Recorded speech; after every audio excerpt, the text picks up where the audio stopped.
تیرے گھروں کی حفاظت کرے اللہ۔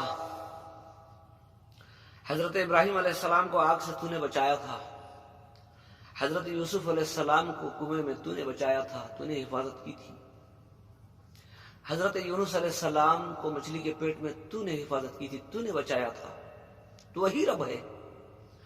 ہم بھی تیری بارگاہ میں بھیک مانگتے ہیں مولا، ہم بھی تیری بارگاہ میں بھیک مانگتے ہیں۔ اللہم اعز الاسلام والمسلمین، اللہم اعز الاسلام والمسلمین۔ یا اللہ، جس جگہ پر میں بیٹھا ہوں مولا کریم، ہزاروں انسان یہاں دفن ہیں، مال رکھنے والے، طاقت اختیار رکھنے والے، خاندان قبیلے پر غرور کرنے والے آج مٹی کے اندر دفن ہیں۔ اس میں کیا شک ہے کہ ہم بھی آج اوپر بیٹھے ہیں، کل اندر ہو جائیں، اس میں کوئی شک نہیں ہے۔ تیری طاقت بڑی ہے، یہ کامل یقین ہے ہمیں۔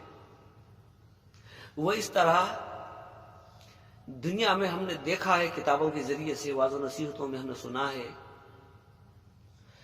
بڑی بڑی طاقتیں رکھنے والے موت کے سامنے ٹک نہ سکے۔ یہ موت تیری ہی بنائی ہوئی ہے۔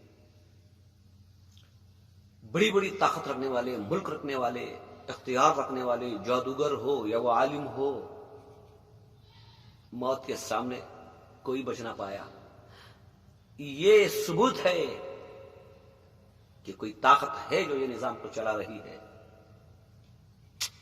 بے شک تو بڑی قدرت والا ہے مولا۔ لوگ صدقات خیرات اپنے مال میں سے دیتے ہیں، تو اے اللہ میں تیری قدرت کے ذریعے سے میں بھی بھیک مانگتا ہوں مولا، تیرے گھروں کی حفاظت کروں۔ ہمارے پاس اتنی طاقت نہیں ہے مولا، تو کر سکتا ہے۔